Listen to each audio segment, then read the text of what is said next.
السلام علیکم۔ اب تک کی اہم خبروں کے ساتھ میں ہوں احتسام الحق۔ سب سے پہلے اہم خبروں کا خلاصہ۔ چین کے صدر شی جن پھنگ کا کویت کے امیر شیخ نواف آل صباح کے انتقال پر تعزیتی پیغام۔ غیر ملکی مالیاتی ادارے 2024 میں چین کی معیشت کے بارے میں پر امید۔ اقوام متحدہ کی سلامتی کونسل کی جانب سے ایران کے صوبے سیستان بلوچستان میں پولیس اسٹیشن پر حملے کی مذمت۔ اب خبریں تفصیل کے ساتھ۔ چینی صدر شی جن پھنگ نے 17 تاریخ کو کویت کے نئے امیر کے نام کویت کے امیر شیخ نواف آل صباح کے المناک انتقال پر تعزیتی پیغام بھیجا ہے۔ چینی حکومت اور چینی عوام کی جانب سے شی جن پھنگ نے شیخ نواف کے انتقال پر گہرے رنج و غم کا اظہار کیا اور ان کے لواحقین اور کویتی عوام سے دلی تعزیت کا اظہار کیا۔ شی جن پھنگ نے اس بات کی نشاندہی کی کہ شیخ نواف کویتی عوام کے لیے انتہائی محترم تھے اور عوام ان سے بے انتہا محبت کرتے تھے۔ شی جن پھنگ نے کہا کہ انہوں نے اپنی زندگی میں چین کویت تعلقات کی ترقی کے فروغ میں مثبت کردار ادا کیا۔ ان کی المناک موت کویتی عوام کے لیے بہت بڑا نقصان ہے اور چینی عوام نے بھی ایک اچھا دوست کھویا ہے۔ اپنے پیغام میں صدر شی جن پھنگ نے کہا کہ چینی حکومت اور چینی عوام چین اور کویت کی دوستی کو قدر کی نگاہ سے دیکھتے ہیں اور انہیں یقین ہے کہ دونوں فریقوں کی مشترکہ کوششوں سے چین اور کویت کے درمیان اسٹریٹجک شراکت داری مضبوط ہوگی اور ترقی کرتی رہے گی۔ اسی روز چینی وزیر اعظم لی چیانگ نے شیخ نواف آل صباح کی المناک موت پر کویتی وزیر اعظم کو تعزیتی پیغام بھیجا، جس میں کویتی حکومت سے گہری تعزیت اور امیر نواف آل صباح کے لواحقین سے دلی تعزیت کا اظہار کیا گیا ہے۔ حال ہی میں متعدد غیر ملکی مالیاتی اداروں نے اپنی چین میکرو اکنامک آؤٹ لک رپورٹس 2024 جاری کی ہیں۔ غیر ملکی اداروں کی نظر میں 2024 میں چین کی میکرو اکانومی مزید بحال اور مستحکم ہونے کی توقع ہے، جس میں سرمایہ کاری میں اضافہ، کھپت میں بحالی، برآمدات میں بہتری اور دیگر متعدد مثبت اشارے شامل ہیں۔ یو بی ایس کی تازہ ترین چائنا اکنامک آؤٹ لک 2024-25 کی رپورٹ میں توقع کا اظہار کیا گیا ہے کہ 2024 میں چینی باشندوں کی حقیقی آمدنی میں بہتری جاری رہے گی، جس سے کھپت میں اضافہ ہوگا۔ مینوفیکچرنگ کے شعبے میں گرین ٹرانزیشن سے متعلق سرمایہ کاری مضبوط رہے گی۔ J P Morgan Chase and company کے China macro economic outlook 2024 کا بھی ماننا ہے کہ 2024 میں چین کے صارفین 2023 کی اپنی بحالی کی رفتار کو جاری رکھ سکتے ہیں۔ رواں ماہ کے آغاز میں جاری ہونے والی فیڈلٹی انٹرنیشنل کی گلوبل انویسٹمنٹ آؤٹ لک 2024 کا ماننا ہے کہ چین کی معیشت بحالی کے دائرے میں داخل ہو چکی ہے اور پالیسیوں کے ان سلسلوں کے ثمرات آنا شروع ہو گئے ہیں جن کا آغاز رواں سال جولائی سے ہوا تھا، جن سے چین کی میکرو اکانومی کے 2024 میں مستحکم ہونے کی توقع ہے۔ جاپان کی سب سے بڑی بروکریج نومورا سیکیورٹیز کے چیف اکانومسٹ نے ایک خصوصی انٹرویو میں کہا کہ چین کی معیشت میں ترقی کے بہت سے مواقع موجود ہیں اور چین کی شہرکاری کو ایک نئی ایڈجسٹمنٹ کا سامنا کرنا پڑے گا جو نہ صرف اگلے سال بلکہ یہاں تک کہ اگلے چند سالوں میں بھی چین کی معیشت کے اہم گروتھ پوائنٹس میں سے ایک ہوگی۔ مقامی وقت کے مطابق 16 دسمبر کو اقوام متحدہ کی سلامتی کونسل نے ایک بیان جاری کیا، جس میں 14 دسمبر کو جنوب مشرقی ایران کے صوبے سیستان بلوچستان میں راسک کے مقام پر پولیس اسٹیشن پر ہونے والے دہشت گرد حملے کی شدید مذمت کی گئی۔ اس حملے میں کم از کم 11 ایرانی پولیس اہلکار ہلاک ہوئے تھے۔ بتایا جاتا ہے کہ جیش العدل کے نام سے مشہور ایک سنی گروہ نے اس حملے کی ذمہ داری قبول کی ہے۔ سلامتی کونسل کے ارکان نے ہلاک شدگان کے اہل خانہ اور ایرانی حکومت کے ساتھ گہری ہمدردی اور تعزیت کا اظہار کیا اور زخمیوں کی جلد اور مکمل صحتیابی کے لیے دعا کی۔ بیان میں اس بات کا اعادہ کیا گیا ہے کہ دہشت گردی اپنی تمام شکلوں اور مظاہر میں بین الاقوامی امن اور سلامتی کے لیے سب سے سنگین خطرات میں سے ایک ہے۔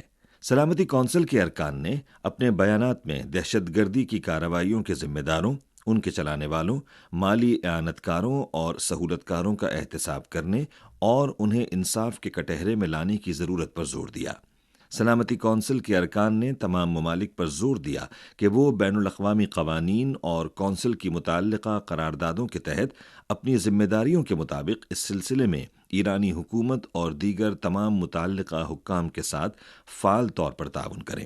بیان میں اس بات کا اعادہ کیا گیا کہ دہشت گردی کی کوئی بھی کارروائی مجرمانہ اور غیر منصفانہ ہے، چاہے اس کے محرکات، مقامات، اوقات اور مجرم کوئی بھی ہوں۔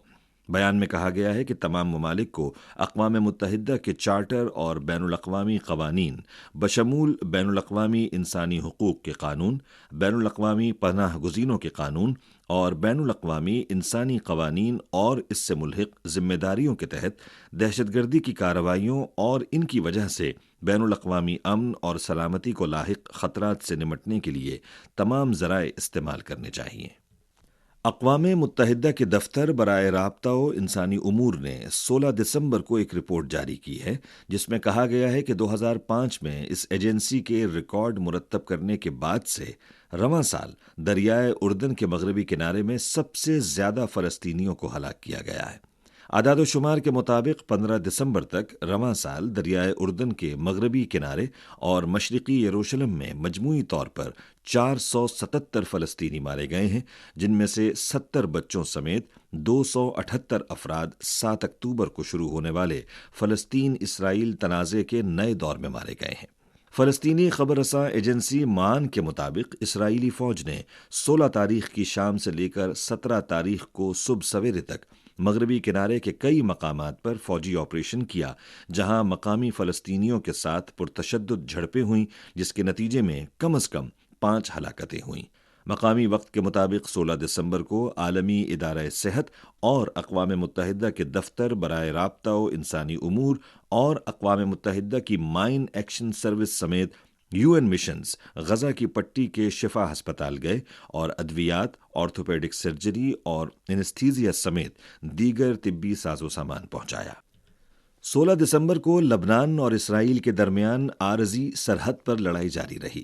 لبنانی حزب اللہ نے ایک بیان جاری کیا جس میں کہا گیا ہے کہ تنظیم نے اس دن متعدد اہداف پر حملے کیے، جن میں اسرائیلی فوجی اہلکار اور ان کے اڈے بھی شامل تھے، اور ان حملوں میں اسرائیلی افواج کا جانی نقصان بھی ہوا۔ لبنان کی قومی خبر رساں ایجنسی کے مطابق لبنان میں اسرائیل کی سرحد کے قریب تل خلفہ سمیت لبنان کے کئی علاقوں پر اسرائیلی فوج کی جانب سے گولہ باری اور ہوائی حملے کیے گئے۔ اسی دن اسرائیل کی دفاعی افواج نے ایک بیان جاری کیا جس میں کہا گیا کہ اس نے لبنان کی سمت سے داغے گئے 3 راکٹوں کا پتہ لگایا اور شمالی اسرائیلی قصبوں میں ایئر ڈیفنس الرٹ جاری کیا، اور اسرائیلی فوج نے توپ خانے سے جوابی کارروائی بھی کی۔ اس کے علاوہ اسرائیلی میڈیا رپورٹس کے مطابق اسرائیلی فضائی دفاعی نظام نے اسی دن لبنان کی سمت سے داغے گئے زمین سے فضا تک مار کرنے والے میزائل کو روکا، جس کا نشانہ اسرائیلی ڈرون تھا۔ روسی وزارت دفاع نے 16 تاریخ کو بتایا کہ روسی فوج نے ڈونیسٹک، کوپینسک اور دیگر سمتوں میں یوکرینی فوج کے حملوں کو پسپا کیا ہے، اور خرسون کی سمت میں روسی فوج نے یوکرین کے فوجی اہلکاروں، گولہ بارود کے ڈپو، فوجی ساز و سامان اور دیگر اہداف پر حملہ کیا ہے۔ زپوزیا کے علاقے میں روسی ایروسپیس فورس نے یوکرین کے ایک M8 ہیلی کاپٹر کو مار گرایا۔ اس کے علاوہ روسی فوج نے وہانسک سمیت دیگر مقامات پر یوکرینی فوج کے ہائمس راکٹوں سمیت دیگر اہداف کو روکا۔ اسی دن یوکرین کی مسلح افواج کے جنرل اسٹاف نے بتایا ہے کہ یوکرین کی فوج نے مالنکا، ایودیوکا اور زپوزیا کی سمت میں روسی حملوں کو پسپا کیا ہے، اور ساتھ ہی یوکرین کی افواج نے خرسون کی سمت میں دریائے ڈینپر کے بائیں کنارے پر اپنی پوزیشن کو مزید مضبوط بنایا ہے۔ یوکرینی افواج کے مطابق یوکرین کی افواج نے روسی فوجی اہلکاروں، گولہ بارود کے ڈپو، ایندھن کے ڈپو اور دیگر اہداف کو بھی نشانہ بنایا۔ 16 دسمبر کو امریکی میڈیا رپورٹس کے مطابق فلوریڈا کے کئی علاقوں کو شدید طوفان کا سامنا ہے۔ یہ طوفان تیز ہوائیں اور بارشیں لاتا ہے جو سیلاب کا باعث بن سکتی ہیں۔ ریاست میں تقریباً 17 ملین افراد شدید موسمی خطرے سے دوچار ہیں۔ اطلاعات کے مطابق 16 دسمبر کی دوپہر تک فلوریڈا کے کئی علاقوں میں بجلی کا نظام مفلوج ہو کر رہ گیا ہے، اور بجلی کی بندش کی 21,000 سے زائد اطلاعات موصول ہوئیں۔ اسی کے ساتھ خبریں ختم ہوئیں۔ مزید خبروں، تجزیوں اور تبصروں کے لیے وزٹ کیجیے ہماری ویب سائٹ urdu.cri.cn